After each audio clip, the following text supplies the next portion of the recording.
Good evening. Welcome to Options Center. Happy New Year, everybody. Please enjoy the new year coming up. Make your resolutions if you didn't already. Follow through with them. If you're a trader, then prosperous times to you. And I also want to thank you for all your support, everybody that's been watching this channel, following, liking, commenting, all those things. So really do appreciate it. And I just really want to thank you. With this weekend edition, by the way, if you're new here, go down to that bottom right-hand corner and hit that Options Center logo and subscribe. And don't forget to hit the notification so you can get all of these videos that I make throughout the week. And this last one here for the year, I will do another video this week that's going to go through the big tech videos. I want to go through those and kind of show you what storyline that they tell as a whole. But for now, we're going to stick with SPX on the multiple time frames. We usually do ES, but this time we're going to do SPX just so we can get the point of view across. So we are bearish, but we're in a situation where there's some neutral activity. So we may have a little bit of area to go up. We may have a little bit down before we go up. But let's go ahead and show you what the charts are telling us. Okay, SPX on the monthly. We're still in this channel. We had a wave 1, 2, 3, 4, 5. We're breaking down from this. What kind of breakdown is this? It's been a large one. It seems large, but I do have a feeling that we're done with this channel and that it's going to be a larger breakdown than what most are anticipating. So we're making lower highs, lower lows. We'll dig in here just a little bit. From the candles, we're pushing down from the 8 EMA. This month is over. That's a bearish. I guess you can call that a cloud cover. We did not make it through all of the last month's range, but we are underneath that 8 EMA. The 8 EMA is our trending indicator. We tried to break above it, couldn't hold, came down, and we're making our move down again. So on the monthly time frame, still bearish until noted otherwise. We're in a downtrend. On the weekly, where's that weekly? There it is. Okay, on the weekly time frame, we had that ascending triangle. We broke down from it. Again, we're in this channel. We're moving down. We came to the 200-week moving average and also that 50% retracement around the 3,500 area. I do think we're going to retest the area, but we have some work to do to get there. I think it's more likely that we get into this range here, 3,500 to 3,200. I've been saying that for a long time, and I still think we're going to get there. Until, like I said, noted otherwise. So we're underneath that 8 EMA. Also that 20 simple moving average is starting to curl over. You know, what it looks like from this point of view is one large bearish candle with a flag at the end of it. That tells me this possible continuation pattern that's happening. Okay, we broke down from, I don't have that line there. Let's go ahead and update this. We had somewhat of a wedge there, but we had a trend line that we broke down from. Okay, that kind of indicates that we have a move down, but whether it's lower or making a lower low, yet to be seen. Again, we're trending down. We're underneath all the moving averages, except for the 200. All right, going on to the daily. Daily trend is our friend. On this daily time frame, you just notice the lower high, lower lows. Okay, really important what's happening here. We have this holiday trade, and I think that might be why we stayed in this range, but it doesn't matter what I think. We made this huge move to the downside, and we're possibly balancing out this move through time rather than through actual price, rebalance or retracement. If we do retrace, I see this thing possibly coming back to up to 4,000. And there's a reason for that. There's a lot of information to go through on this daily chart. So if we do start to break above the 8 EMA, start to make some moves, 4,000 is not only the, let's go over here to the Elliott wave. It's not only this area right here, the 618 retracement around that 50, just a hair above it. But it's also, if you look at the open interests, you go out to January in the AM expiration, and you can go to the 4,000 strike. Let's go a little bit before it. 3,900 is about 50,000 between puts and calls, nothing significant. 3,950, there's about 50,000. I went through all these, and there's nothing really notable over 50,000 contracts except for 4,000. 4,000 is extreme. That's what pinned us against it last time. We seem to be far enough away from it right now to where that gamma, I don't think, would catch on and cause us to magnetize towards it. But we start getting that retracement into next week after the new year, and that very well could be our target at that point, and we'd have to kind of expect it, especially if we break out of this 9 1 2 3 4 5 6 7 8 9 day range. So with 9 days in this range, if we break out of it, it's not going to be a small breakout. There's going to be short covering, but that moves for both ways. And with this Elliott wave count, I don't have it all on here. I have it on the ES, but we think that this is possibly, I'll go down to the 65-minute chart in a second, and we'll go through that wave count in just a second. I want to go back to the daily time frame, and we talked about the open interest. We have a catalyst next week. We have the FOMC minutes on Wednesday, 2 p.m. I do think that we'll have resolved this already.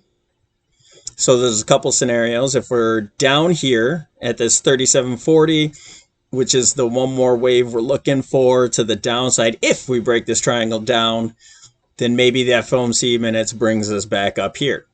The whole point is we're in a bearish stance. We're underneath the 8 EMA, and we have to be bearish. We have to go with the trend until something else tells us otherwise. Now, pull back a little bit, break out the McClellan summation index. We talked about this a few times, and we use this as an example with the Corona crash. We've been in bullish territory for a long time, back in before 2020, had the crash down here and just completely ripped back into bullish territory. So you see that blip, we'll call that a blip. And then this is the retest, and that's why I have this arrow here. We have the retest. We came back up, but started to break down into a channel and that's a divergence as price continued to the upside. Finally, as we oscillate through this the kind of neutral zone, we make it resistance. You see, it's right where that top was. Okay, the 2022 top. And ever since then, we've been in bearish territory. And then we had our blip here. I think this is a mirror image of what was going on back then. Blip here and just ripped back into bearish territory. We got extreme, and now we're testing. Just like we tested back here and went back into the bull zone. Well, I think we're testing here, and we're getting back into the bear zone. Now, just like this, it didn't go in a straight line back up there. You actually saw two moves. Well, we could have that nice little move back up here and then head down.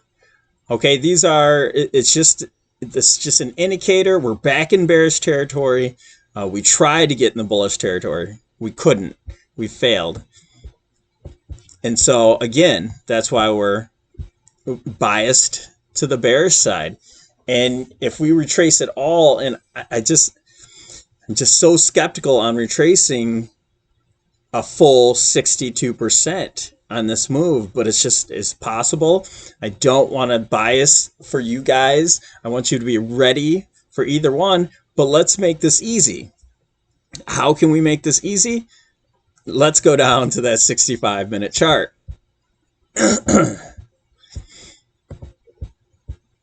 All right, on the 65-minute, we broke down from the wedge, back tested the wedge, and is now making our descent. We're triangulating, huge triangle here, and we've just been pushing back and forth all week, so we have an inside week, and we should see a pretty big move out of it next week, as soon as next week. Now we had this big candle here to end the day, but to me, that means nothing. All it did was bring us right back to where we opened price the day before and a couple days before that. So this was kind of our medium place here. This was a happy place, and it just brought us right back to it. Okay, so I'm still neutral. We break above it, and then I believe we start our retracement. That might be, but then we have to be careful. Every single time we close, we have to be careful. And if we do break out from this triangle, we have to make sure that we see a 5-wave move up for an impulse before headed down. And by then, if that's the case, then we're going to have a lot more bullish people, and we're going to have a somewhat of a bullish count scenario that will keep us out of trouble if the price does continue to the upside.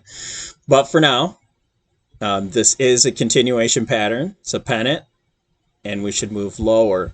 Now, again, on that Elliott wave count, there's a couple ways that you could do this. And if you're just bearish, on the bear side, we have a 1, 2,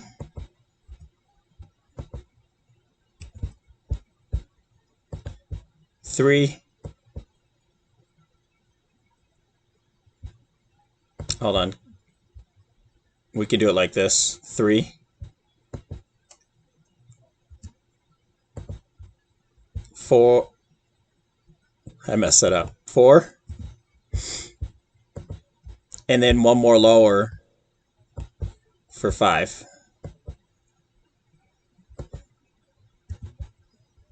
Okay. This 3 would be here. And this would be a triangle where this would be an A, B, C, D. The C would be over here in this one. On ES, it's actually over here. But that would be an A, B, C, D, and E. And we stop right here. And if we reverse on Tuesday when we open back up, because Monday the market's closed, and then we should start heading down directly from there. There shouldn't be any other move higher above this high here, so that would be very telling. So we'd have our E, and then we'd have our 5th wave. The wave 1, if we take the length of wave 1, usually it's roughly about, the 5th wave is usually about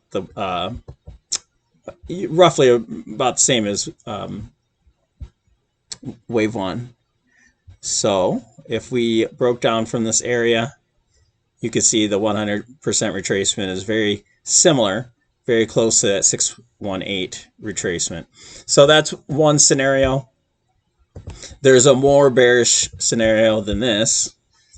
That would be that this is a 5-wave move down, and we get some sort of flat out of this as wave 2.